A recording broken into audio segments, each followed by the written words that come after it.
ईश्वरार्पण बुद्धि सहित समुचित कर्म में निरत व्यक्ति को कोई पराजित नहीं कर सकता। उसकी शांति बनी रहेगी।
हम सभी साधु महात्माओं को नमन करें।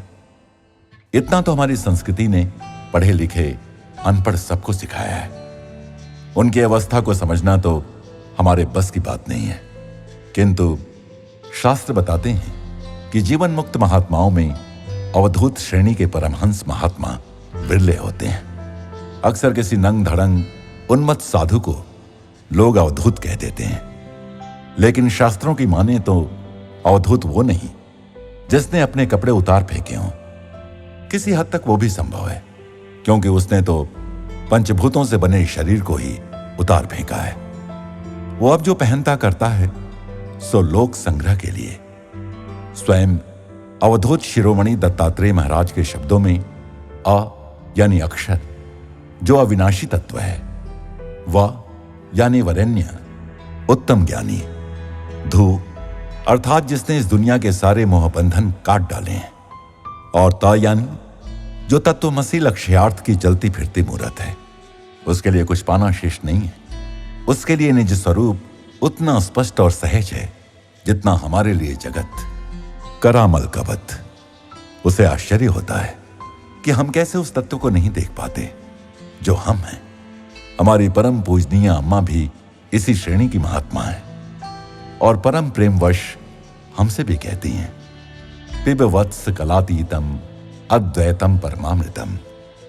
मेरे बच्चों, इस अद्वैत भेदातीत परम अमृत को पियो।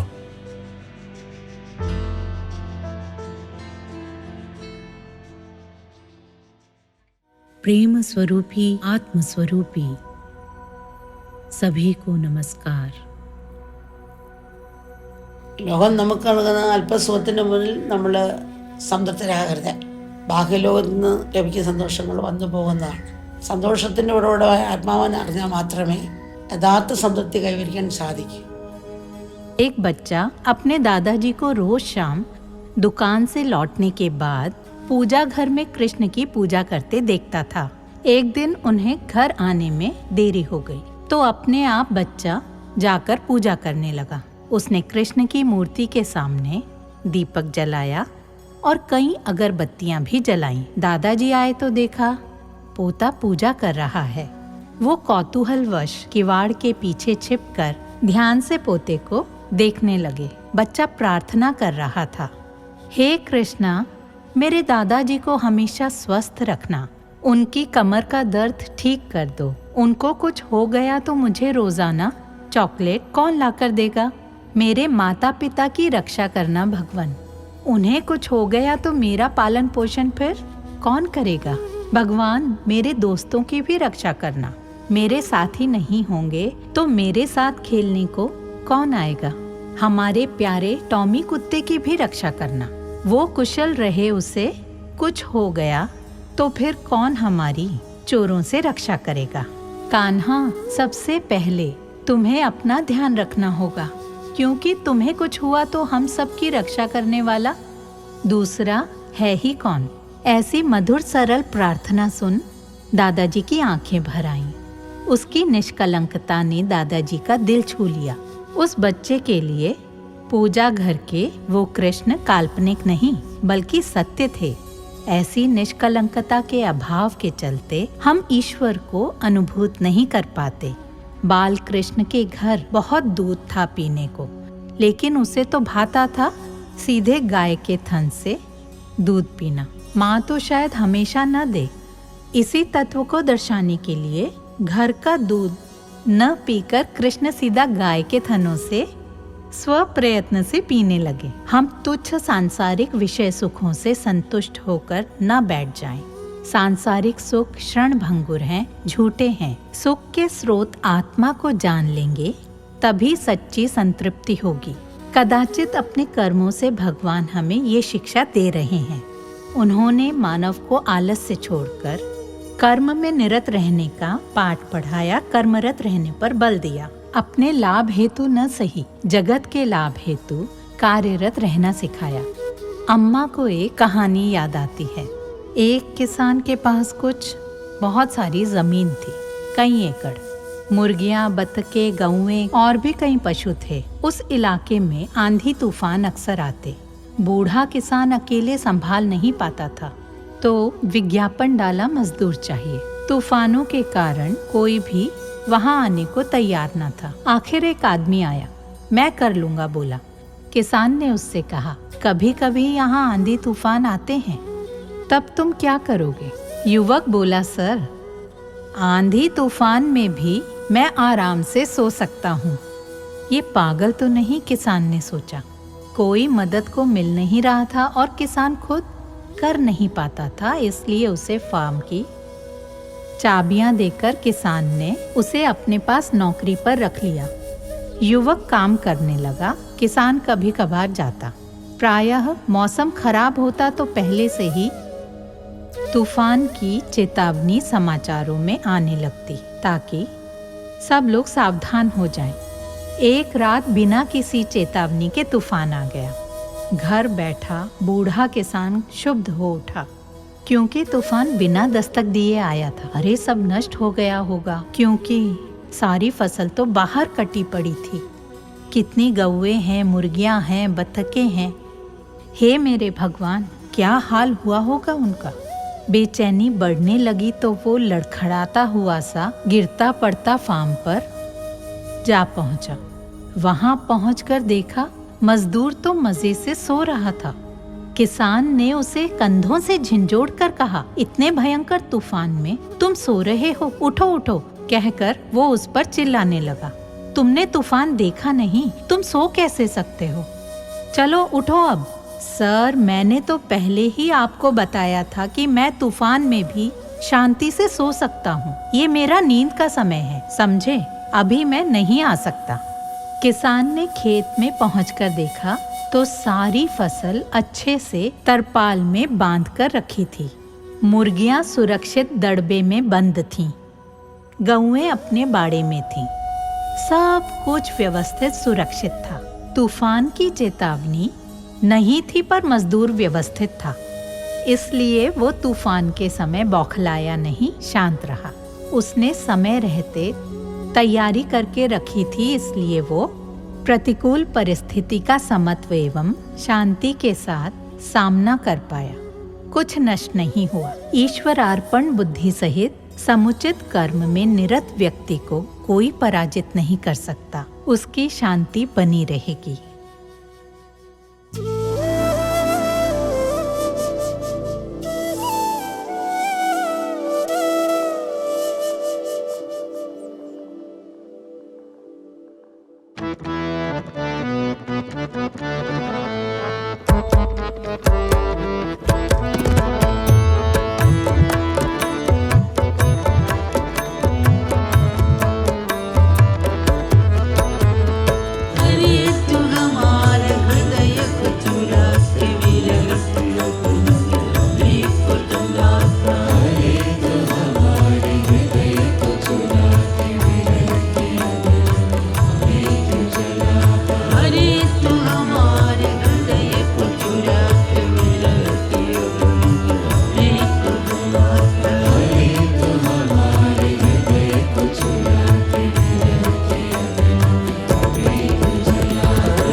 मैक्सिको की सेंटा फे की अपनी समृद्ध सांस्कृतिक विरासत है। यूएस का भाग बनने से पहले ये तेवा अमेरिकन कबीले का भूभाग था। सेंटा फे स्पेनिश नाम है जिसका अर्थ है पावन विश्वास। न्यू मैक्सिको की अनूठी एवं पुरातन परंपराओं का दर्शन यहाँ की कला और शिल्पकला में देखा जा सकता है, जो यूएस में और कहीं देखने को नहीं मिलता। सेंटा फे के लोगों द्वारा किए गए अम्मा के स्वागत में उनकी प्राचीन संस्कृति की झलक स्पष्टता दिखाई दे रही थी। अगले दिन सुबह सेंटा फे के भक्त अम्मा के स्वागत के लिए तैयार खड़े थे।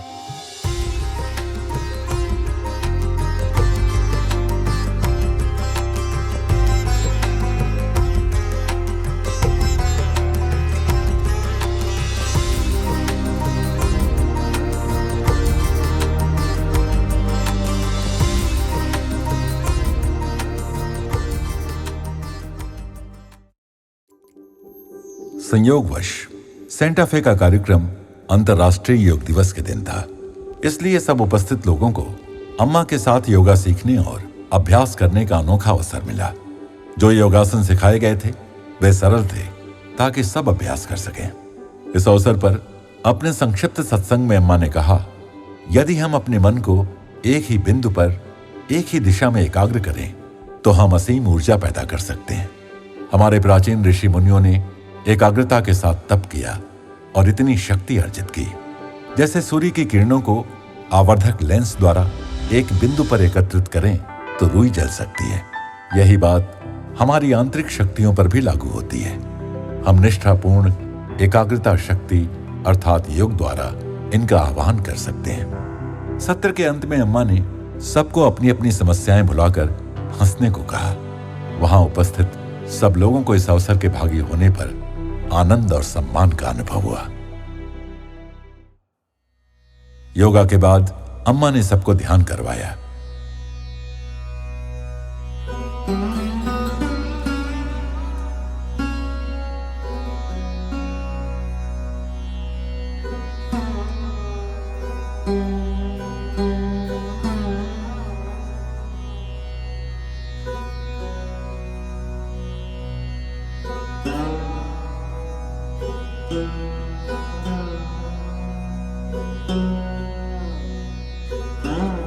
अम्मा की समूची प्रायोगिक आध्यात्मिकता की स्वाभाविक परिणति अम्मा की गोद में सिमटने पर होती है।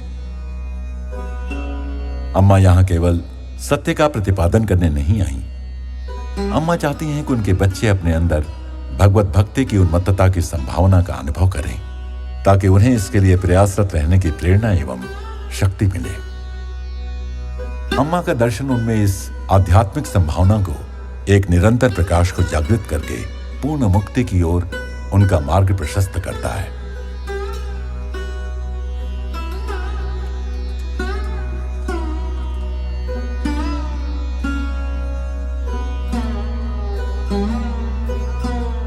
देवा नृत्य दल ने पारंपरिक मृग नृत्य प्रस्तुत किया।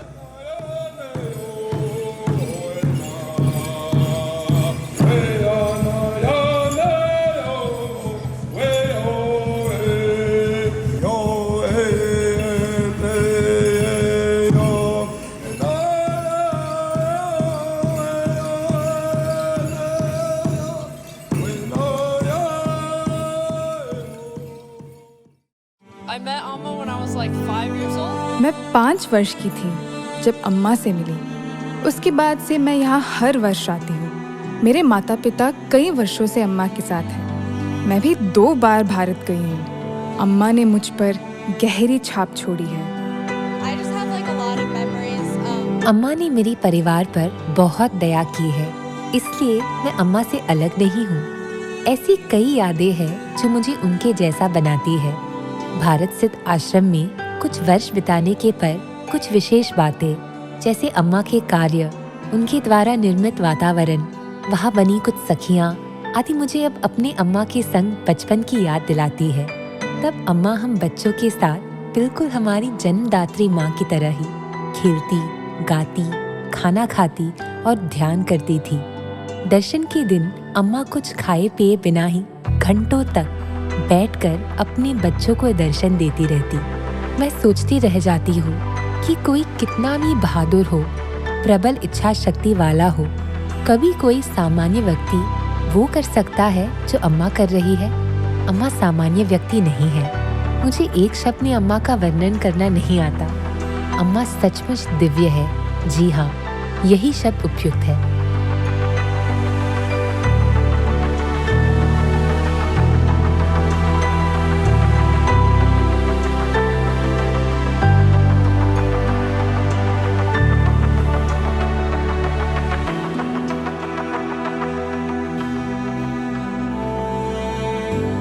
सेंटाफे कार्यक्रम की प्रथम रात्रि के अंत में अम्मा ने सब बच्चों के साथ मिलकर एक भजन गाया।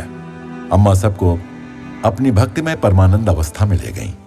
भक्तजन उसी में और खोने को लालायित थे। सब लोग आगामी सप्ताहांत में अम्मा के रिट्रीट में भाग लेने को उत्सुक थे।